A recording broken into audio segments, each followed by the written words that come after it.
Good morning, Mr. Priyannk Sharma. Thank you so much for joining us. For the viewers, we have Mr. Priyannk Sharma. He is presently doing a shore job, and he is basically from a seafaring background.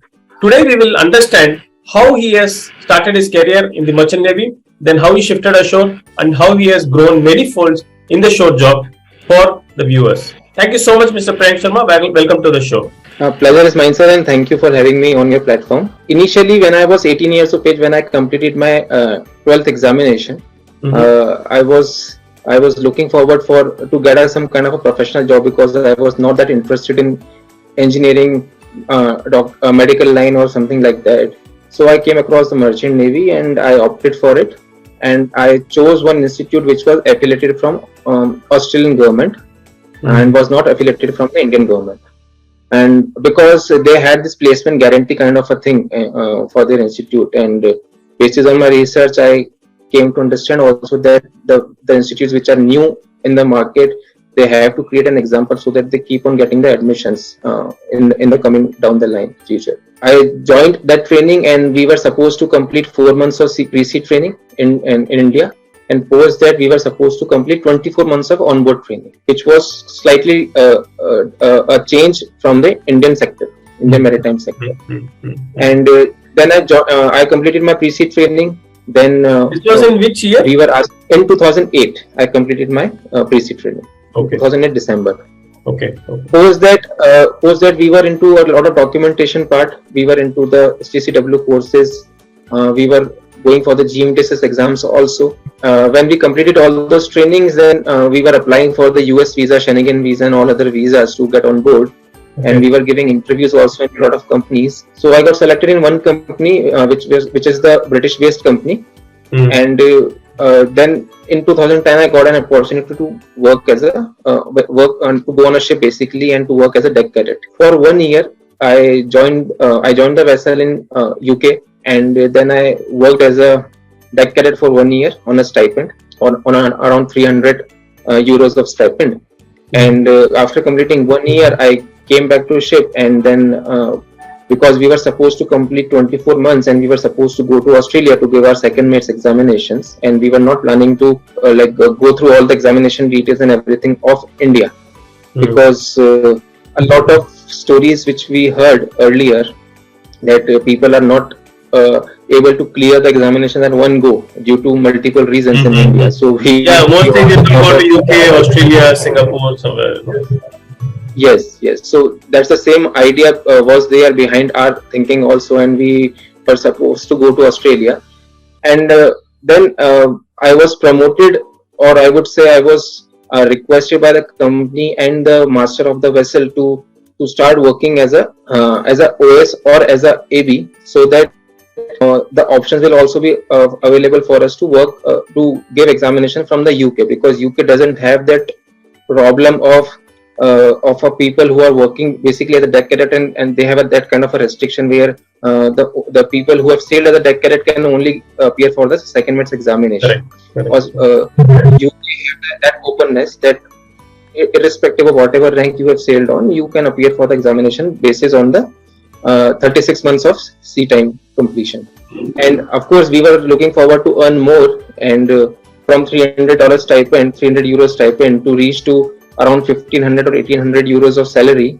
It was quite a big jump for us. So we opted for that thing, and we started working as a OS. And although company hired us for the radio officer position, because I had that CDC and the license of radio officer, that GMTSS license. So were you able to actually work as a radio officer? Were you involved in communication of the vessel, etc.? Yes, actually, because the kind of a sea route which we were used to got through into that company in the initial stage, that wasn't that radio officer practice wasn't required that much onto those routes, because we were only sailing in the Europe region, Mediterranean region, and all those things. So every worker which was available on the ship knew about that particular thing. So there was not that much involvement of radio officer, although whenever we used to approach for pilotage, or whenever we used to approach for the berthing in any port, I was the one who used to communicate with all the ports and all the authorities there,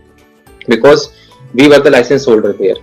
And in case of the situations also in like if we talk about the Bay of Biscay part in the English Channel where the weathers are generally not that good. So if we have to communicate to any other vessel or if we have to communicate to any other port authority, even if they are crossing any country's border water, then we were the ones who were communicating to them and we were reporting to them about everything, whatever the requirements were there. So the work was there of radio officer, but initially the company had that facility to because they didn't eliminated the radio officer position early on when we joined the company. Later on, the company's basis on the global changes in the maritime sector, the radio officer position was merged with the second officer position. Then we were asked to sail on a OS and AB so that you can earn better also, and then post that you can go to UK and get the examination done from there, irrespective of whatever rank you are sailing. So we opted for that also because we wanted to gain much more experience on the deck also, because in the orals and in the written examinations also these things are there which sometimes people couldn't clear properly, irrespective of the navigation part. So we completed those things. I completely when did you actually want to shift to shore? When was this decision? Were you able to clear second mates, or you wanted to shift ashore, or how this happened? So the thing is that when I completed 3 years of my job period in the UK British company, I was willing to go to UK for examinations. And when I came to India, I came across few people who communicated to me in a way that they told me that some kind of partial classes are going on in India where you can appear for those classes and you don't have to stay for 1 or 1.5 years in UK for the complete course. So you can save a lot of money in that period also. Okay. So you can complete the training part of all the training part of UK examinations here. You just have to go to UK for giving the exams. I joined those classes here in Mumbai. For 6 to 7 months, and we studied everything based on the UK's curriculum, and post that we went to UK for the examinations. Then we gave our examinations, everything there, we got it cleared, and then we came back to India. But the thing was that I wanted to change the company after clearing my the second mates examinations, because our company earlier company had a lot of waiting there, a lot of waiting for the officers, and people are still sailing for 7 or 8 years on a OS or AB ranks just to get onto a second officer position, and companies are not able to put them on those because of lesser ships and more crew available. And that is again the reason where people are sailing for a longer period, 1 year, 1.5 years, because they don't know whether they will be getting a chance again in the coming future to work on vessels. So even I have waited for one year to get back on ship. These kind of situations, so I wanted to change the company. And when I came back to India and I tried work, tried in DG shipping and other, I met a lot of agents and counselors also that I want to change the company and I want to work in the Indian company. My main agent also wanted to get the COE, certificate of equivalence, so that I am eligible basis on the UK government license also and the Indian government license also. So I spent a lot of money paying to agents for my work, and for on the basis of even the watch keepings which I had from the UK of OS and ABs. I also got those tons of COPs also. I have got it from the Indian government, from DG shipping. But again, the problem was same, because wherever I used to go to for the interview in India, every company used to tell me that, sir, you have taken the complete education of Australia, you have worked in the British company, you have all the license of England. Why would be able to give you a chance in India? Because a lot of people are still waiting in India who have all the Indian documentations with them. So these kind of things I kept on facing when I was trying. What is your suggestion for entrants coming into the merchant navy now? If I have to say that, first of all, merchant navy image which every person has in their mind, it should get changed, because people still currently who are trying to get into merchant navy, they are looking after, they are actually joining not based on their interest, but because of the money which people get in merchant navy, the opportunities of moving abroad and visiting so many of countries, those are there, and the luxury life which generally being portrayed on internet about the merchant navy people. So that image should be clarified in everyone's mind, because that's not the current exact situation, and it was not again the long time, 10 years back also when I joined merchant navy, or 10 or 13, 14 years back. it was not the situation, because I also joined with the similar mentality that I'll be able to go abroad and I'll be able to earn a handsome amount of money in a short span of time and all those things. But that was not the complete truth. The amount of hard work, amount of adjustment, compromise you have to do while getting on board. And apart from getting on board, also the documentation, the studies which you have to, and the struggle which is behind all those success of the officers, that is quite frustrating and stressful for everyone. So people generally don't consider those things as a part of their decision making to get into merchant navy, but they should do that. And post that, once you are completely ready, basis on your research and basis on the discussion with existing officials of merchant navy, you should always go for the government certified registered colleges, and which are working in the industry for a long time. I would not recommend anybody to go into those kind of institutes who are started 2 or 3 years back or 5 years back, because they don't have that stability, and it's some kind of a wave going on in the maritime sector, especially in India, where people initiate some kind of a business like agents business or the institutes business in the country, and they earn money in 2 or 3 years and 4 years, and then they run away. They close everything, their offices and their licenses and everything, and they run away. Nobody should go into that trap, and they should always go with the institutes like T.S. Chanakya is there, IIM Indian Maritime University is there, and one should always prepare for those institutes and go into those universities and colleges only for the study, because anyways post completion of the trainings, struggles are going to be same for everyone. Irrespective of a few people who have scored well in universities and they got the campus placements. So, what is your present mode? What are you doing presently, and what is that? How is your different streams? Because I see a lot of your posts, and I've gone through your website also. So what is your many streams of earning now? What all you do? So how you have diversified after switching ashore your career? How you are diversified? Switching ashore again was not an easy decision for me, because a lot of information I was being provided by people who were already working in shore job, by people who were working on board, by the officials under whom I was working there on the vessels. But again, I did my own research, and I came to understand that because when you go on to a senior level like chief mate or second mate, or if somebody is working in the engine department, then at a level of third engineer, second engineer, chief engineer, at that moment you keep on getting a good amount of salary. On basis on those salaries, you generally develop your lifestyle accordingly, right? So you keep on spending the money on various sort of things. You build your lifestyle in a way where you need that much amount of money on a monthly basis, and the people who are sailing on the vessels, they exactly know when to go on sale, because they need more money now for the current year and for the coming year also. So those kind of things, then it becomes difficult for a person to switch from the merchant navy to shore job, because initial stage you will not be able to get that much amount of money in the shore job.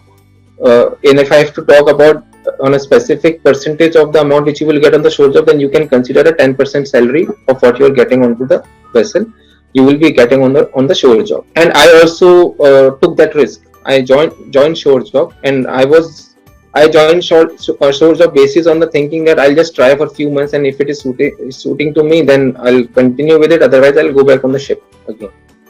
But again, when I shifted to shore job, I joined with Interocean Shipping, and there I met a lot of captains there also who were sailing earlier, and they also appreciated of taking a decision so early in their life, so that I can stabilize my life in a span of 4 to 5 years, and that would be more at the advantage stage than to the sailing in the merchant navy. So I joined at a 10% of salary. I kept on working there, and I kept on learning also simultaneously. When I was working in the company, I started various kind of certifications also, so which will be very handful for me if I have to go in the shore job. And post that, I completed almost 2 years in Interocean Shipping in an agency and a broking division there. I was working as a vessel operator. Initially, I joined as a trainee operator, and then I was being promoted, and then I started working as a vessel operator. I was absorbed by Ministry of Port Shipping and Waterways in 2019, And since the day I joined Interocean Shipping in 2017, that was the first change in the shore job which I got in Ministry of Port Shipping and Waterways as a consultant. There, then I worked with for 2.5 years in the ports division with all the bureaucrats, IAS officers, IPS officers, and Minister office also. I gained a lot of other experience which generally nobody knows about the government angle of maritime sector.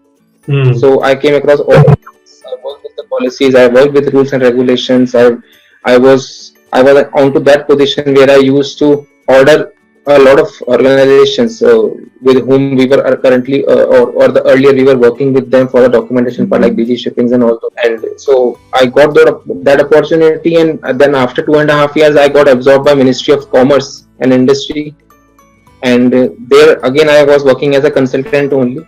And there I worked almost for 2 months, and by that time I got an opportunity from a Japanese company, which is NEC Shipping, or not literally shipping, it's the NEC Corporation, but they have a department of logistics there. There I got the position as a deputy manager, and currently I'm working in that company only, and I'm looking after all the government projects of that company, which are currently into the logistics sector, and I am the one who is looking after the end-to-end delivery of those projects, as well as I'm also working on a marketing department also, where I'm looking to get the business from the maritime and logistics sector for the company, and as well as I am the face of the company for the government. So currently I'm dealing with Ministry of Commerce, because our company is basically is a joint venture between the government of India and the Japanese government. So Japanese government is being represented by our company, which is NEC Corporation, and Ministry of Commerce is representing the government of India, and we had this joint venture for the logistics implementation and development in India. Working in this profile is also giving me a lot of exposure, because earlier I was only into Ministry of Shipping, but currently I am working with Ministry of Shipping also, Ministry of Commerce also, Ministry of Civil Aviation, Ministry of Railways. I'm working with Niti Aayog. I'm working with the Prime Minister's Office. I'm working with a lot of organizations, government organizations. That's a huge exposure, for a person who is coming from the Navy background. Tell us something about your side hustle, your website, and other things what you are doing apart from the main course job what you are pursuing. Yes. So when I was working with Interocean Shipping, I was looking to create more earning opportunities for me. And by that time I took a decision, because digital marketing was that industry which was scaling at that time in a very positive way. So I opted for it. I completed this course of digital marketing. I created my own website, and I started doing a multiple ways of digital marketing, like affiliate marketing, the SEOs part, the website advertisements part, the Google AdSense part, and all those things.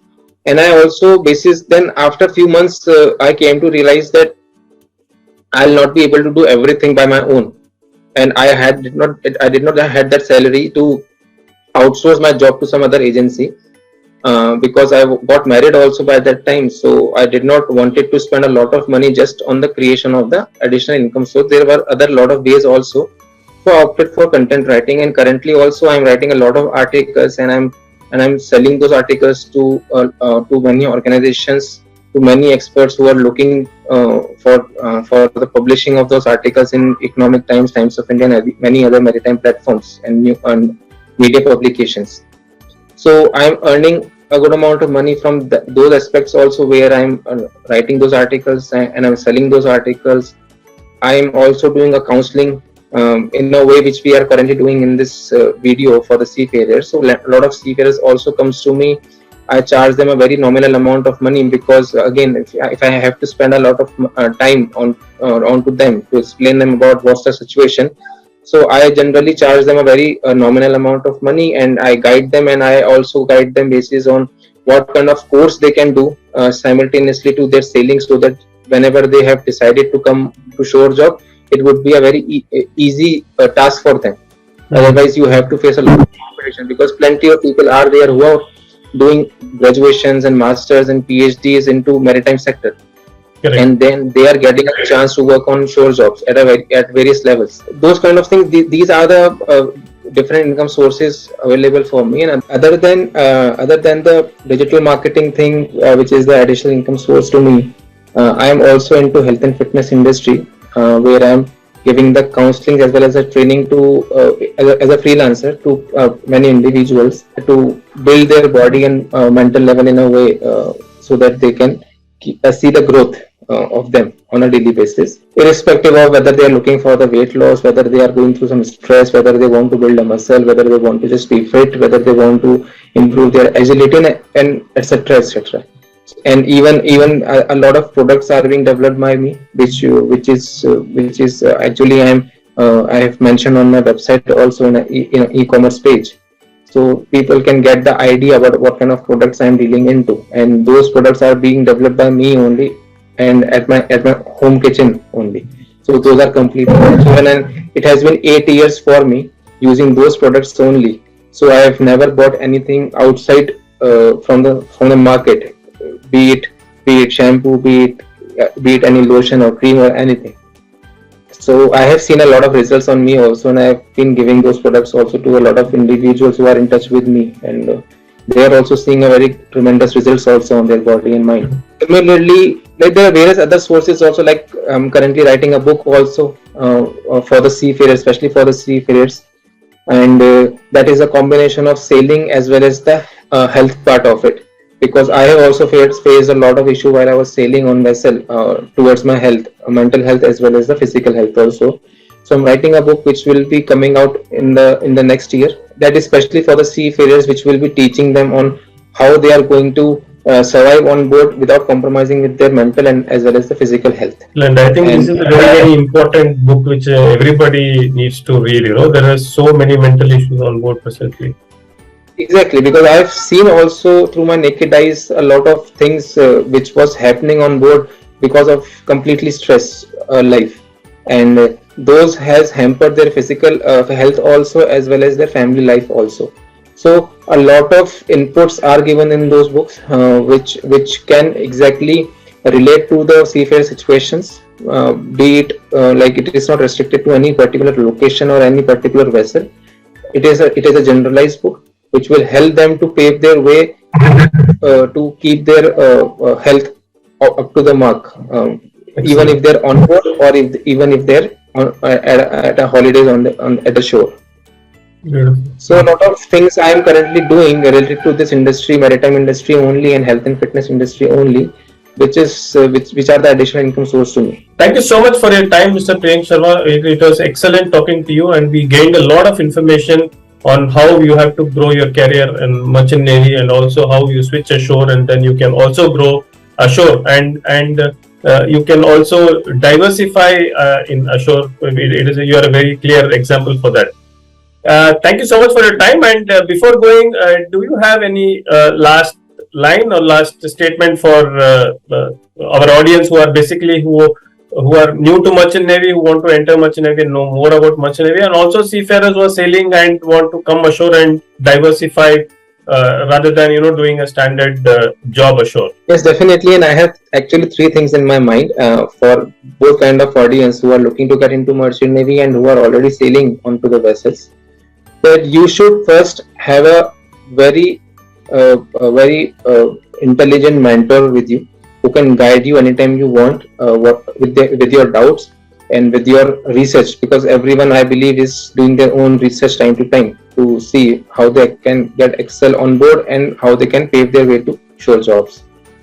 And so mentor should be there, and mentor can keep on changing basis on their life situation, because one mentor cannot be a good enough or cannot be a whole and soul mentor for their complete life progress.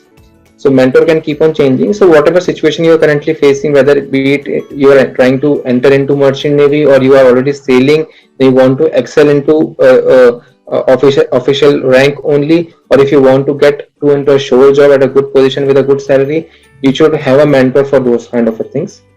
And second thing, that nobody should stop learning, because if somebody is looking to get into merchant navy and if they think that they will do the pre-sea training and that would be enough for them to get into merchant navy, that would never be enough.